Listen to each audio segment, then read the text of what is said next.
మా గౌరవ సీనియర్ శాసనసభ్యులందరినీ కూడా తలకొండపల్లికి తీసుకుపోయి ఇంకెక్కడెక్కడికో తీసుకుపోయి అష్టదిగ్బంధం చేసి ఎక్కడెక్కడికో తీసుకుపోదాం అనుకుంటే ఎక్కడికక్కడ ప్రజలు స్వచ్ఛందంగా వేలాదిగా ముఖ్యమంత్రి సొంత జిల్లాలోనే ప్రభుత్వానికి చుక్కలు చూపెట్టినారు. వేల మంది రోడ్ల మీదకి వచ్చినారు. అర్ధరాత్రి కూడా 10:30, 11 దాకా వేలాది మంది రోడ్ల మీదకి వచ్చి ఆ రోజు తలకొండపల్లి పోలీస్ స్టేషన్ కావచ్చు లేదా కేశంపేట పోలీస్ స్టేషన్ కావచ్చు ఎక్కడికక్కడ ఎదురు తిరిగి ఈ ప్రభుత్వానికి పాలమూరు పౌరుషం చూపెట్టినందుకు వారికి, అదేవిధంగా నిన్న ఒక్క అరికపూడి గాంధీని హౌస్ అరెస్ట్ చేస్తే పోతున్నాయి కదా, దానికోసం నిన్న మొత్తం రాష్ట్రంలో వేలాది మంది బీఆర్ఎస్ కార్యకర్తలను హౌస్ అరెస్ట్ చేశారు. కానీ గాంధీకేమో ముంగట పోలీస్ ఎస్కాట్లు, మంచిగా బ్రహ్మాండంగా ఏసీపీలు, డీసీపీలు దగ్గరే ఉండి గూండాలను తీసుకొచ్చి ఇక్కడ దాడి చేపించారు. అక్కడ మాత్రం మొత్తం రాష్ట్రంలో వేలాది మంది మా కార్యకర్తల నాయకులను హౌస్ అరెస్ట్ చేయడం జరిగింది. ఇది ఏ రకంగా మంచిదో రాష్ట్ర ప్రజలు కూడా ఆలోచించాలని చెప్పి కోరుతూ, ఈ హింసాయుతమైన పద్దతులు 10 ఏళ్లలో తెలంగాణలో ఎన్నడూ చూడలే. ఎన్నడూ తెలంగాణలో ప్రాంతీయం, మన రాష్ట్రం ఏర్పడిన తర్వాత ప్రాంతీయ భాష పేరు మీద గాని ప్రాంతీయ తత్వం పేరు మీద గాని ఆంధ్ర తెలంగాణ పంచాయతీలు గాని ఎక్కడ జరగలేదు. 10 ఏళ్ల మా ఆచరణనే దానికి సాక్ష్యం.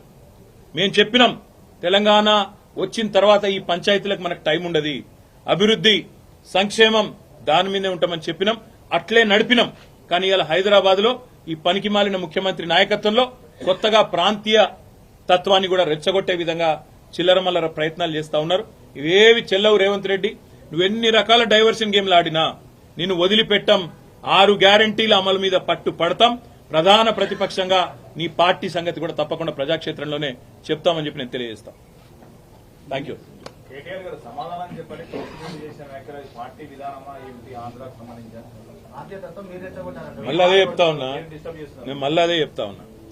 రేవంత్ రెడ్డి అనే ఒక పనికిమాలిన నాయకుడు, పనికిమాలిన ముఖ్యమంత్రి 10 ఏళ్లు తెలంగాణ ఎంత ప్రశాంతంగా, హైదరాబాద్ ఎంత ప్రశాంతంగా ఉందో మీ కళ్ళతో మీరే చూసినారు. అందుకే హైదరాబాద్ ప్రజలు మాకు కడుపు నిండా ఆశీర్వదించి ఒక్క సీటు కూడా కాంగ్రెస్ పార్టీకి ఇవ్వకుండా అఖండమైన తీర్పునిచ్చినారు. ఇవాళ రేవంత్ రెడ్డి బాధ అంతా ఏంటంటే ఈ హైడ్రా పేరు మీద కూలగొట్టుడు, హైదరాబాద్ లో లేని పంచాయతీలు ఎగేసుడు. ఎందుకంటే ఒకటే కారణం, హైదరాబాద్ ప్రజల మీద రేవంత్ రెడ్డి పగబట్టిండు. నాకు ఒక్క ఓటేయలే, ఒక్క సీటు ఇయ్యలే, నన్ను పనికిమాలిన వాడని చెప్పి హైదరాబాద్ ప్రజలు భావించిండ్రు అని చెప్పి పగబట్టి ఇవాళ లేని పంచాయతీలు పెట్టి ఒక చిల్లరమల్లర ప్రయత్నం చేస్తా ఉన్నాడు. ఒకటి మాత్రం పక్క, మేము ముందు చెప్పినాం, ఇప్పుడు కూడా చెప్తా ఉన్నాం, తప్పకుండా హైదరాబాద్ లో ఉన్న ప్రజలందరూ మావారే.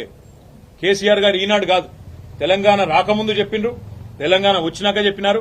ఇక్కడ ఏ ప్రాంతీయ తత్వం గాని ప్రాంతీయ ద్వేషం గాని టీఆర్ఎస్ 10 ఏళ్ల అధికారంలో ఉంటే ఎన్నడూ ఒక చిన్న సంఘటన, ఒక చిన్న ఎఫ్ఐఆర్ గాని, ఒక చిన్న దాడి గాని, ఒక చిన్న ఘటన కూడా జరగలేదు ప్రాంతీయ తత్వం మీద.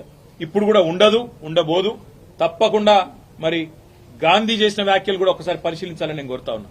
కౌశిక్ రెడ్డి మీద నోటికొచ్చినట్టు బూతులు మాట్లాడడం, నోటికొచ్చినట్టు కౌశిక్ రెడ్డి గారి కుటుంబాన్ని తిట్టడం, బజారు భాష మాట్లాడడం, ఇదేనా రేవంత్ రెడ్డి నేర్పుతున్న సంస్కృతి అని చెప్పి కూడా నేను అడుగుతా ఉన్నా. తప్పకుండా మా పార్టీ పరంగా మాత్రం 100% ఈ ప్రభుత్వాన్ని మాత్రం వదిలిపెట్టాం. ప్రజలకిచ్చిన హామీలు తప్పకుండా నెరవేర్చేదాకా ఎంబడబడతాం అనే మాట మళ్ళీ ఒకసారి చెప్తాం.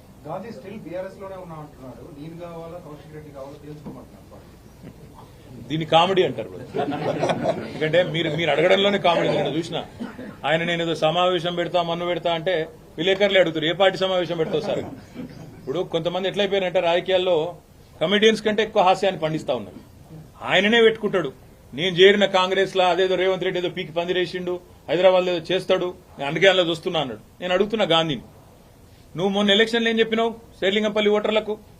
9,500 కోట్ల రూపాయలతో కేసీఆర్ గారు, కేటీఆర్ గారు హైదరాబాద్ అభివృద్ది చేసిండు, మా శేర్లింగంపల్లి అభివృద్ది చేసిండు, అందుకే ఓటు అడుగుతున్నా అన్నావు. మరి నేను అడుగుతున్నా గాంధీని, నువ్వే కదా కాంగ్రెస్ లో పోయినావు, 9,500 కోట్ల అభివృద్ది మరి